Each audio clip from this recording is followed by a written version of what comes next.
Promotion du culte de l'arme suprême dans les bandes dessinées, les films et autres médias dans les années 20 et 30. Efficace arme de propagande que fut le show radiodiffusé d'Orson Welles, La guerre des mondes, en 1938. Il est temps d'ouvrir la boîte de Pandore des coups médiatiques. Vidéo truquée des années 40. Montage vidéo d'une bombe factice avec nuages indestructibles ignorant l'onde de choc. Les images du ciel viennent couvrir celles d'une explosion de dynamite. Les nuages ne perdent jamais leur forme. Regardez les deux plus gros nuages en bas à gauche. Même nuages indestructibles. Dum, dum, dum.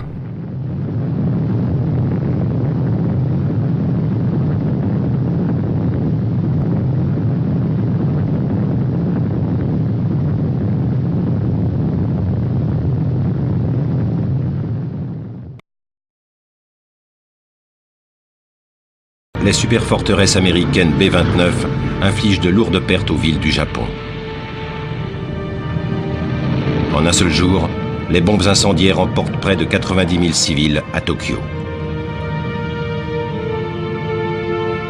Pourtant, les Japonais ne capitulent toujours pas.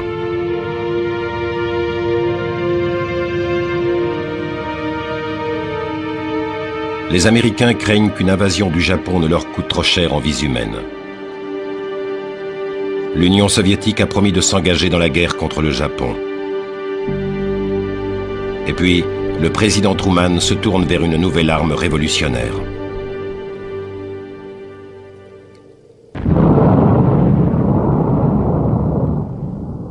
Les 6 et 9 août, des bombes atomiques sont larguées sur les villes de Hiroshima et Nagasaki. C'était comme un gigantesque couteau de lumière qui aurait déchiré le ciel en deux. Une masse de nuages est apparue, s'élevant vers le ciel avec une immense colonne de feu rouge au milieu, comme un volcan en plein ciel.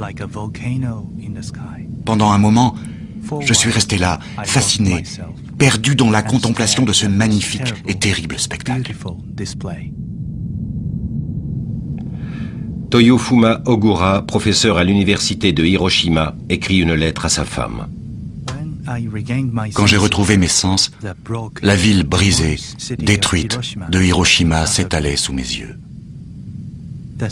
Cette ville, dans laquelle vivaient 400 000 personnes, où coulaient 7 rivières, la cité de l'eau, Hiroshima, n'était plus.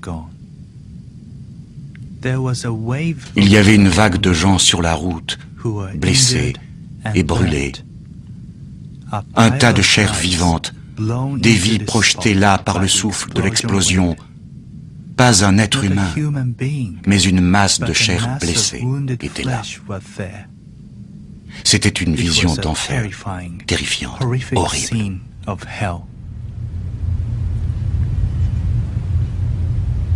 Plus de 140 000 personnes sont tuées par les bombes d'Hiroshima et de Nagasaki. Le nombre de ceux qui sont morts plus tard des suites de brûlures ou de cancer n'a jamais été déterminé.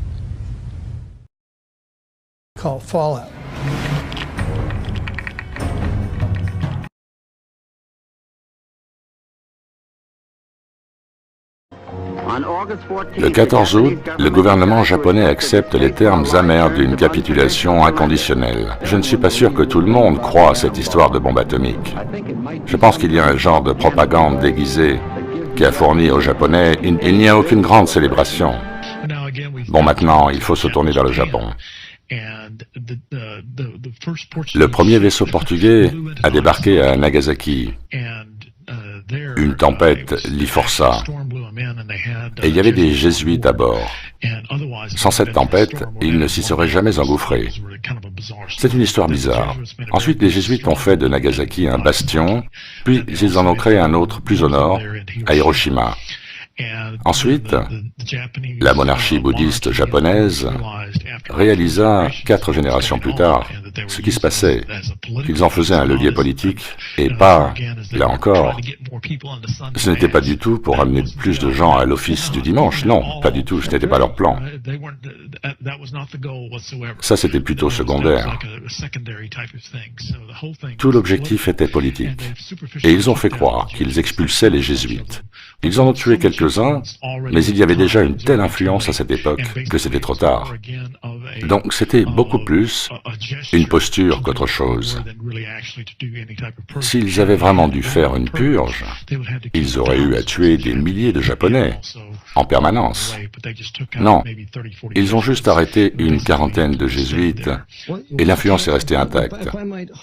Puis-je être humblement en désaccord avec vous sur ce point, dans l'intérêt de ceux qui nous écoutent? C'est dans mon bouquin. J'explique qu'ils ont effectivement tué 20 ou 25 jésuites, Nick. Ils ont été crucifiés, et en exécution publique. Quand Ieyasu expulsa les jésuites en 1614, ce fut considéré comme final, mais ils ont dû en arriver au point d'empêcher toute entrée au Japon jusqu'en 1639. Et les seuls qu'ils autorisèrent à accoster dans leur port furent les protestants hollandais, grâce à Will Adams, car Will Adams était le capitaine anglais du navire des protestants hollandais, qui avertit l'empereur de la présence jésuite et amena les Anglais à affronter les Portugais dans une grosse bataille navale, où je pense que près de 30 000 Japonais furent tués. Grande bataille.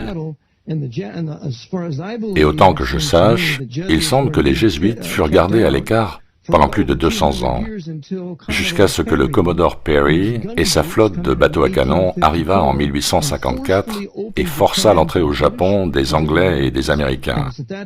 Et c'est à cette époque que le shogunat Tokugawa fut renversé en 1867, parce qu'il représentait l'ennemi abject des jésuites.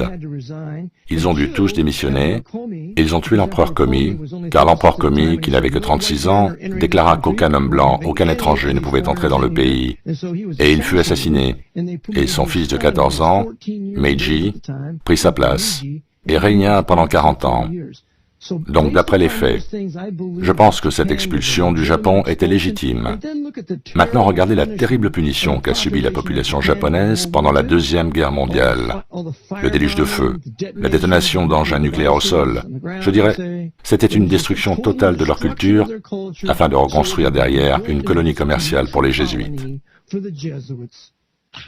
Oui, et c'est aussi parce qu'ils ont résisté à toute forme de système bancaire, contrairement à la Chine, où quand ils sont arrivés, malgré la présence de certains empereurs, il y avait toujours une réelle activité bancaire pratiquée par le Vatican en Chine. En fait, ils ont résisté tant qu'ils ont pu en Chine. Et je crois qu'une des clés de l'explication est qu'une fois leur influence suffisante, ils en jouaient pour répandre la crainte auprès de Hirohito à la fin des années 1800. Ils disaient qu'il fallait moderniser, en quelque sorte, et supprimer progressivement les samouraïs en tant que force militaire au Japon. Et encore une fois, je pense que ça, c'est une des principales raisons. Si vous regardez l'histoire de l'influence des jésuites dans leur capacité à les armer, maintenant le Japon était prêt. Et là encore, c'est là où on a les plus grosses influences des jésuites, à Nagasaki et Hiroshima. Et c'est intéressant, n'est-ce pas? C'est là où je cite, les bombes, fin de citation, ont explosé. Il faut le dire, il y avait des bombes déloyales dans les avions de la flotte américaine. Ils les ont lâchées avec du magnésium et de l'uranium dans les bombes elles-mêmes. Mais ils ont créé un énorme souffle. Mais le gros champignon que l'on voit ce jour-là est le résultat d'un appareil à impulsion électromagnétique placé au sol dans les deux bastions jésuites, Hiroshima et Nagasaki, qui explosa vers le haut. Et vous avez les 8 jésuites à 8 pâtés de maison de Ground Zero, émergeant d'un bunker et expliquant que s'ils ont survécu, c'est parce qu'ils priaient la Vierge Marie. C'est vrai, c'est vrai. Et même Malachi Martin en parle dans son livre The Jesuits' Betrayal of the Catholic Church. Ils sortent de Ground Zero indemnes, aucune radiation, bien sûr attribuée au miracle de la Vierge Marie. Et pour ça, en fait, pour ce fait, Pedro Arrupi qui y était et supervisait l'ensemble, devint un général jésuite en 1965. Ouais, ça c'est intéressant. Ça ne s'arrête jamais. Nous sommes en 1938, au bord de la Deuxième Guerre mondiale, lorsqu'il est subitement mandaté comme missionnaire au Japon. Déjà multilingue, Harupi se plonge dans l'étude du japonais et dans une mission continue de rapprochement culturel. Je dois dire qu'à ce moment-là, je ne me suis pas focalisé sur l'aspect transcendant de l'expérience de cette mission, mais plutôt sur certains aspects négatifs personnels. La découverte d'une réalité différente de ce que j'attendais, et par-dessus tout, le sentiment de solitude. Et j'ai ressenti une plus grande solitude encore quand je suis allé à Obi, à 21 heures de train de Tokyo, pour ma première mission, malgré la pauvreté de mon japonais. Un autre événement important fut mon emprisonnement d'1 mois à Yamaguchi. Le Japon était en guerre et je fus soupçonné d'espionnage. J'ai passé des jours et des nuits complètement seul dans la froidure de décembre. J'ai appris beaucoup de choses durant cette période. La science du silence, de la solitude, d'une pauvreté sévère et austère, du dialogue intérieur avec mon âme. Le 6 août 1945 commence comme une matinée banale pour Harupi et ses jeunes étudiants jésuites dans la banlieue d'Hiroshima. Le bruit de moteur d'un avion approchant n'est pas particulièrement menaçant. Ils sont habitués au bruit d'armadas d'avions au-dessus de leur tête. Aujourd'hui, il n'y a pas de sirène pour sonner l'alerte.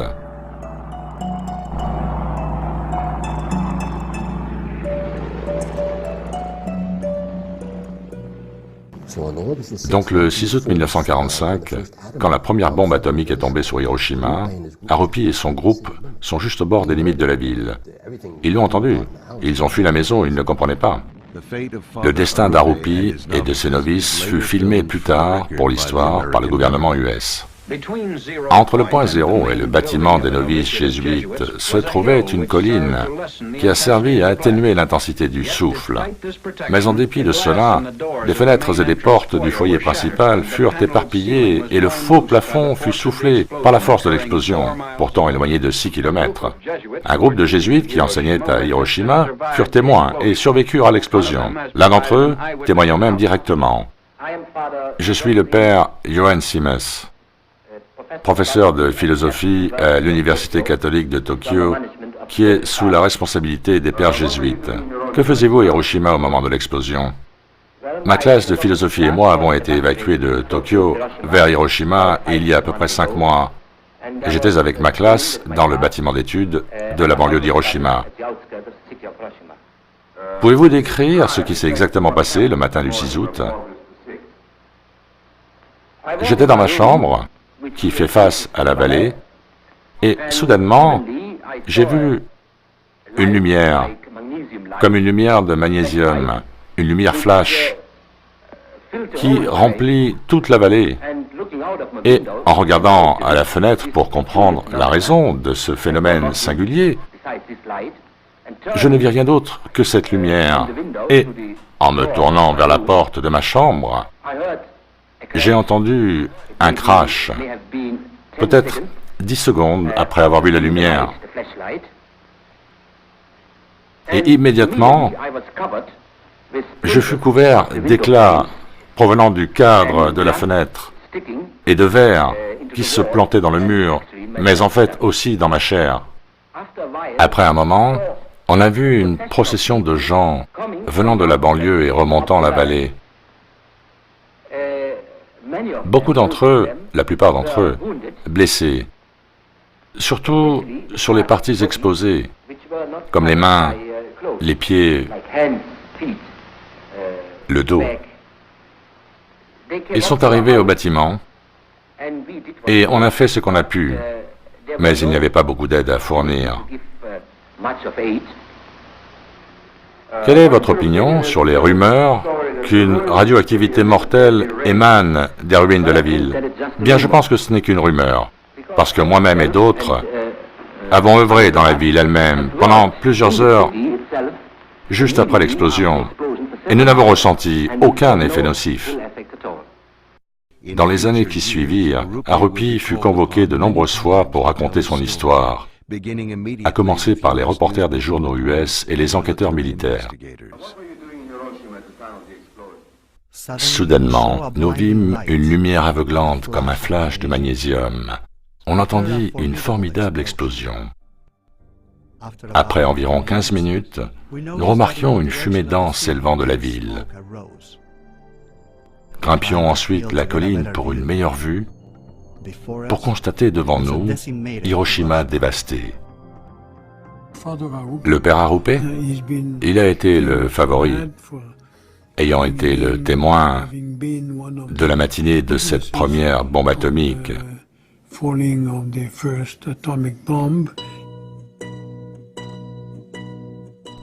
Je n'oublierai jamais ma première vision de ce que fut le résultat de la première bombe atomique. Je crois que c'est fondamental.